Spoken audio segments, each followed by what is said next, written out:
Assalamualaikum warahmatullahi wabarakatuh.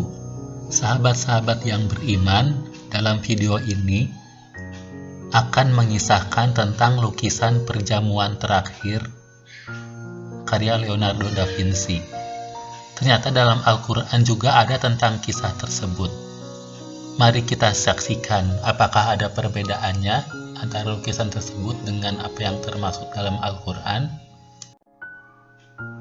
Leonardo da Vinci adalah seorang pelukis yang terkenal, dan dari beberapa karyanya ada 3 karya yang paling terkenal, yaitu lukisan The Last Supper tentang perjamuan terakhir kalinya antara Yesus dengan murid-muridnya, lukisan kedua tentang wajah Yesus Kristus yang dikenal dengan nama Salvator Mundi, dan yang ketiga yang paling terkenal juga yaitu lukisan Mona Lisa.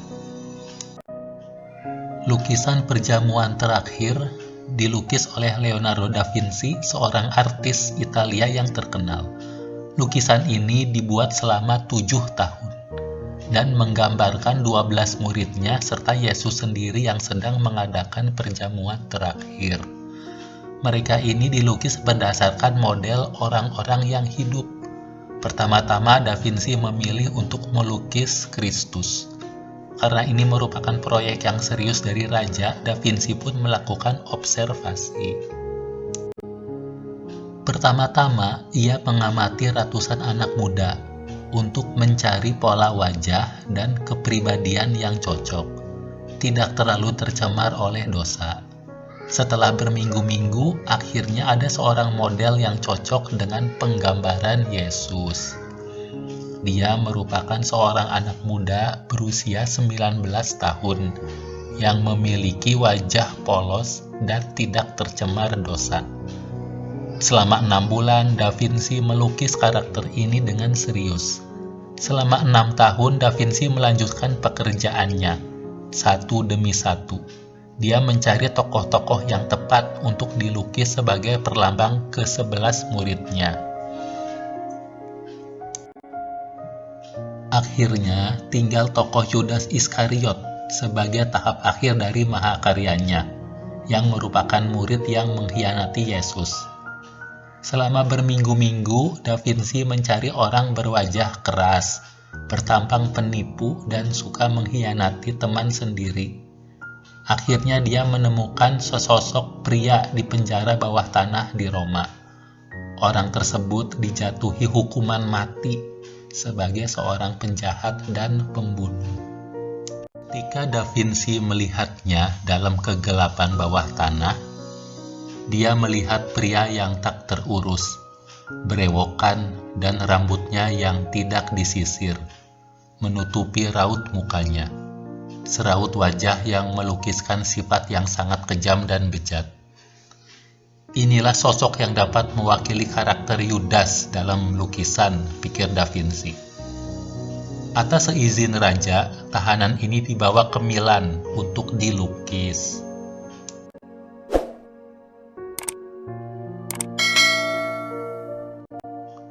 Selama 6 bulan, tahanan ini duduk di hadapan Da Vinci sebagai model yang dilukis. Saat menyelesaikan sapuannya yang terakhir, Da Vinci berkata kepada pengawal, "Saya sudah selesai. Bawalah tahanan ini keluar." Saat itu, si tahanan mendadak melepaskan diri dari pengawasan si pengawal dan berlari menuju Da Vinci seraya menangis. "Oh Da Vinci, pandanglah saya. Apakah Anda tidak tahu siapa diri saya sebenarnya?" Dengan mata tertatih, Da Vinci mengamati wajah si tahanan. Ia menggeleng-gelengkan kepalanya. "Tidak, saya tidak pernah melihat Anda sebelumnya, hingga Anda diizinkan keluar dari penjara bawah tanah Roma." Sambil menengadahkan wajah ke atas, tahanan itu menangis dan berdoa, "Ya Tuhan, apakah saya sudah terjatuh begitu dalamnya?" Lalu dia memandang kembali si pelukis dan sambil menangis dia berkata, "Da Vinci, saya adalah anak muda yang pernah Anda lukis 7 tahun yang lalu sebagai perlambang Yesus." Inilah kisah nyata di balik lukisan perjamuan terakhir yang mengajar kita tentang besarnya pengaruh pemikiran yang benar dan yang salah bagi seseorang. Anak muda yang tadinya begitu murni dan tidak terlalu tercemar oleh dosa-dosa dunia, 7 tahun kemudian jatuh ke dalam dosa dan kejahatan. Dia pun berubah dari perlambang Yesus menjadi perlambang karakter seorang Yudas Iskariot. Setelah perjamuan terakhir tersebut, menurut umat Nasrani, besoknya Yesus disalib untuk menebus dosa. Dan menurut umat Kristiani, Yesus adalah anak Tuhan. Dalam ajaran Islam, Yesus itu bukanlah anak Tuhan, tapi hamba Allah, dan salah satu nabi Allah yang diberi beberapa mukjizat. Namanya adalah Isa alaihi salam. Umat Muslim memuliakan Nabi Isa dan ibunya, yang termasuk golongan orang-orang saleh, yang terpandang di dunia dan di akhirat. Al-Quran menyanjung kesalehan Nabi Isa. Tidak ada satu ayat pun yang menjelekan dan merendahkan Nabi Isa. Bahkan semua nabi mendapatkan kedudukan mulia di sisi Allah. Dan kesejahteraan semoga dilimpahkan kepadaku pada hari kelahiranku, pada hari wafatku, dan pada hari aku dibangkitkan hidup kembali. Itulah Isa putra Maryam yang mengatakan perkataan yang benar, yang mereka ragukan kebenarannya. Surat Maryam ayat 33-34. Al-Quran yang merupakan wahyu Allah dari Tuhan Yang Maha Esa secara tegas menyangkal bahwa yang disalib itu bukanlah Isa putra Maryam, tapi orang yang diserupakan. Dalam surat An-Nisa ayat 157, dan kami hukum juga karena ucapan mereka, sesungguhnya kami telah membunuh Al-Masih Isa putra Maryam Rasul Allah, padahal mereka tidak membunuhnya dan tidak pula menyalibnya. Tetapi yang mereka bunuh adalah orang yang diserupakan dengan Isa. Sesungguhnya mereka yang berselisih pendapat tentang pembunuhan Isa selalu dalam keraguan-raguan tentang yang dibunuh itu. Mereka benar-benar tidak tahu siapa sebenarnya yang dibunuh itu, melainkan mengikuti persangkaan belaka. Jadi mereka tidak yakin telah membunuhnya.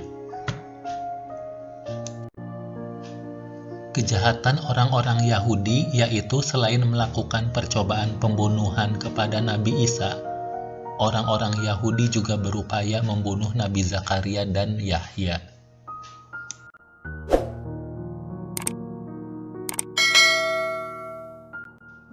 Berikut ini Quran mengisahkan tentang hidangan dari langit. Dalam surat Al-Maidah ada beberapa ayat yang menerangkan tentang kisah hidangan tersebut. Ingatlah ketika pengikut-pengikut Isa yang setia berkata, "Wahai Isa putra Maryam, bersediakah Tuhanmu menurunkan hidangan dari langit kepada kami?"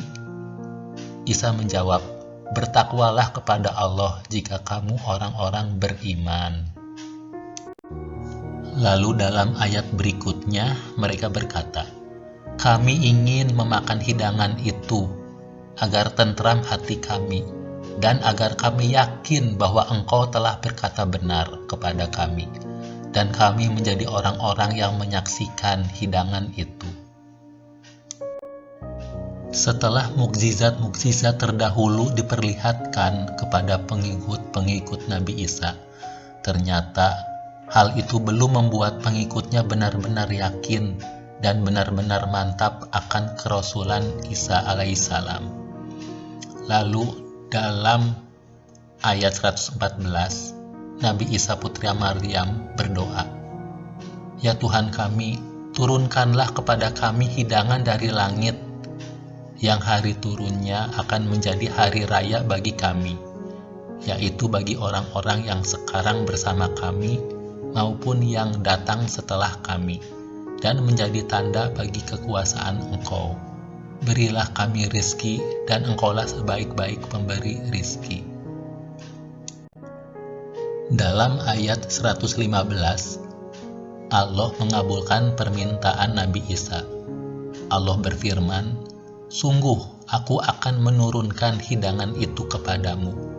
Tetapi barang siapa kafir di antaramu setelah turun hidangan itu, maka sungguh aku akan mengazabnya dengan azab yang tidak pernah aku timpakan kepada seorang pun di antara umat manusia seluruh alam." Sahabat-sahabat yang beriman, kisah yang disampaikan Al-Quran tentang perjamuan terakhir itu ternyata suatu hidangan yang turun dari langit, yang merupakan mukjizat dari Allah dan merupakan permintaan dari pengikut-pengikut Nabi Isa untuk membenarkan dan meyakinkan mereka tentang kerasulan Nabi Isa. Padahal Nabi Isa telah memberikan banyak bukti kepada kaumnya, namun masih saja ada yang tidak percaya atas kerasulan Nabi Isa. Bersambung untuk kisah Nabi Isa berikutnya. Wassalamualaikum warahmatullahi wabarakatuh.